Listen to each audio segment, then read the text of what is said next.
Well, you know what? Growing up in Columbus, Ohio, I remember being at the age of 10. We had career day. And, firemen and policemen would come into our school, and everybody said, I want to be a fireman or a policeman. So they got to me and they say, Mike Clark, what do you want to do when you grow up? And I said, I want to be a boxer. And the whole classroom erupted in laughter, just laughed and laughed and laughed. And it set me down in a low spot because it really bothered me. And I never liked being picked on, so it got me in the boxing ring, man. And now I go back to these schools and I talk to these kids, and some of the teachers are still there and they cry. They can't believe that I actually made it, coming from the hood, and I, became Mike Clark. I made the name bigger than what it was. From Columbus, Ohio, Michael Clark! Well, I grew up on a number street. I grew up on 17th Avenue. When we lost my stepfather, we moved to the shore north of Columbus, which is on 4th Street and 11th. And that was back in the 80s, early 90s, and that was a rough neighborhood back in those days. So my stepfather worked at a construction site called John Scales building out east off of Main Street. And they had an outdoor fight, and I was representing OIC Boxing Club off of Mark Road back then. I fought a kid from Sawyer, which is across the road here off of Leonard, from Sawyer Boxing Gym. And that was my first fight. Every time I see that guy, I go, you know what? You got me started. That first victory, I ain't look back. Amateur boxing back in those days, in the late 80s, early 90s, was a lot of fun because all the recreation centers would fight each other every week. It was a fight every week. Every Thursday would fight. And then, small places like Dayton, Cincinnati, Cleveland, we'd go to those little towns and fight too. So it was a lot of fighting back in those days. We would fight Norwood, which is by Cincinnati. We'll be, in the hood in Cincinnati, Finley Street. Like I said, Cleveland, Dayton, Miami. We was everywhere boxing. Every Thursday was a boxing match somewhere in Central Ohio. So 1992, my senior year, was also the year of the Olympics, and I just won the National Golden Gloves. I had just gotten back from International Golden Gloves, went overseas to fight, and I fought a guy from Mongolia, 32 years old. I was only 18 years old. I was 18 years old, fighting a 32-year-old from Mongolia. So back in those days, open fighters was start at 16. You would fight grown men. And for me to beat a 32-year-old grown man at 18 years old was phenomenal. So it got me ranked number 8 in the world to fight in the Olympic trials.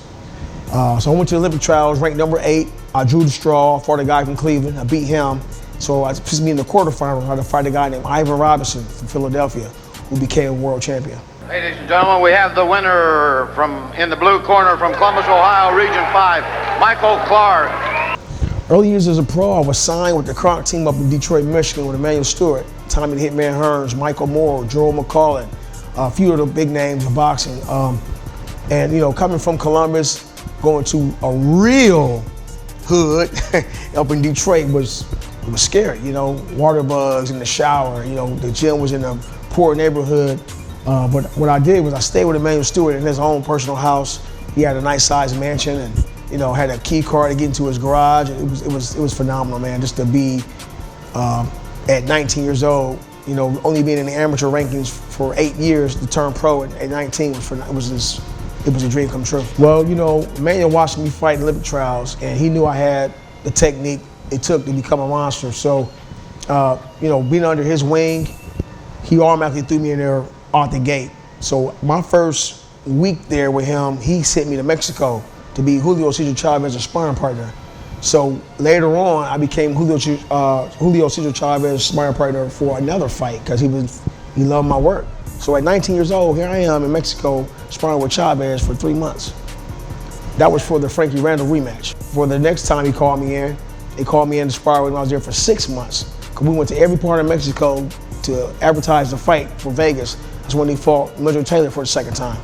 He stopped Mildred Taylor in the 8th round and gave me a bonus. Well, I won my first belt at 22, 23 years old. I won my first belt. It was just a Midwestern title, tri-state type belt. Then I went on to win the lightweight belt here in Columbus. After that, I won the IBC international belt. That took me on to fight for the IBC World Title here in Columbus at the fairgrounds during the fair on ESPN. And after that, I got ready for the NABF title, which is the #1 belt in the world for the IBC, for WBC. Judge Glenn Hamada scores the bout 115-113 Clark. Judge Vince Delgado scores it 116-112 Quinones. And finally, Judge Max DeLuca scores it 115-113 for your winner by split decision and new NABF Lightweight Champion, Michael Clark. So after winning your lightweight belt, tell us about your time on the Contender, the boxing reality series with Sylvester Stallone and Sugar Ray Leonard. Everything to me is just about having fun, you know. Oh, I found something. I am a huge talker in the ring. In fact, I fought one time and the referee had to stop the fight for me to stop talking.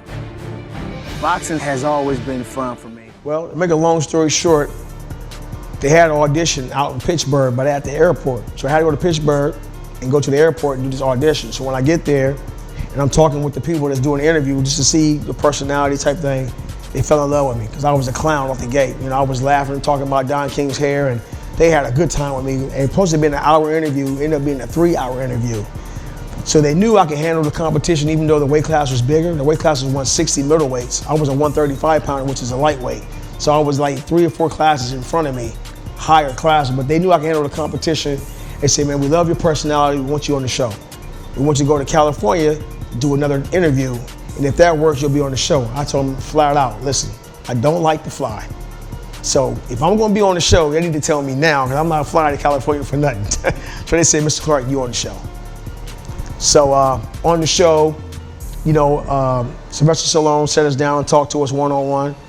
Sugar Ray Leonard did the same thing, sit and talk to us one-on-one. These dudes fell in love with me. They're like, listen, you're gonna be the star of the show. We love your personality. So basically, guys that were shy, they don't really want to talk much, they were afraid of the cameras, I would go over there and talk to them, pick on them. You know, I made K9 who he was. The K9 didn't talk. He was really into the Bible. He was really shy, but he was a bully. Nobody really wanted to mess with K9. They were scared of K9. So I said, you know what? I'm gonna fight K9. I'm gonna fight him first. And they loved it. After a disappointing loss to K9 Bundridge, Michael Cold-Blood Clark has serious questions about his future.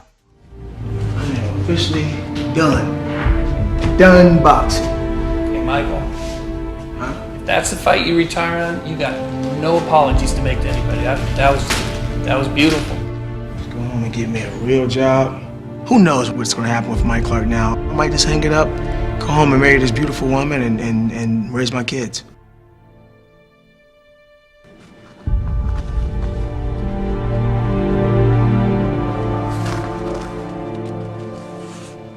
I'm extremely proud of myself. Being a kid from the ghetto, not promised tomorrow. I believe in my community and where I'm from the Buckeye State, I'm a superhero.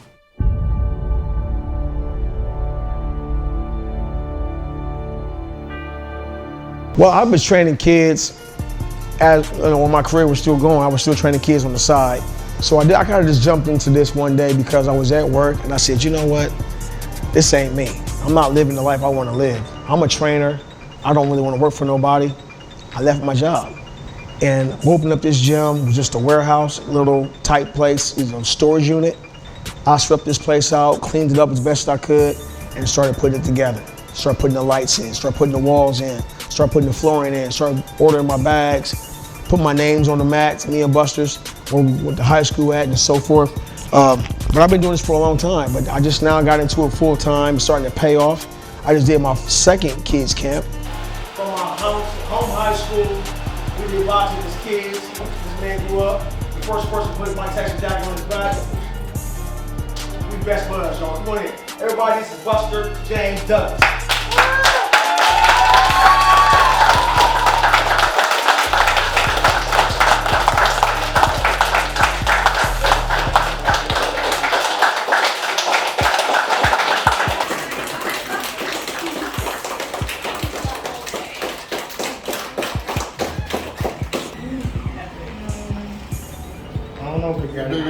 it's big enough.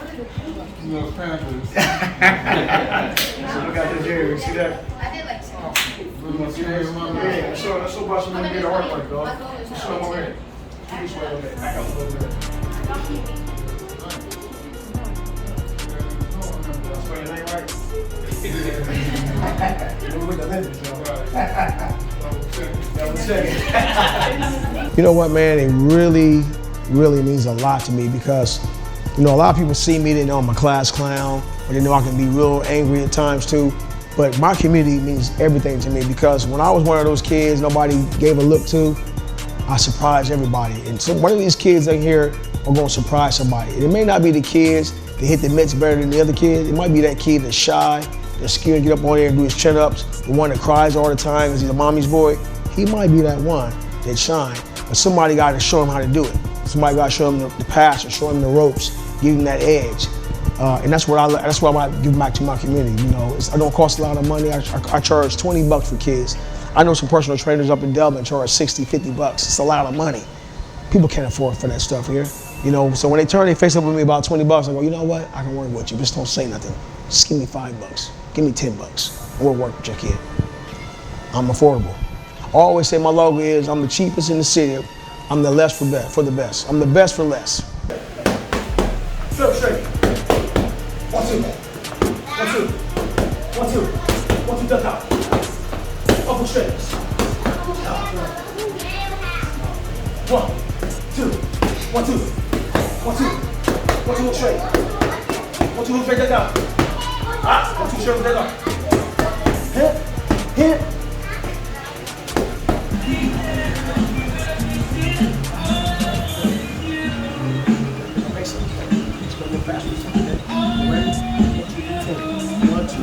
Let's go. Get back on the bag. Let's go.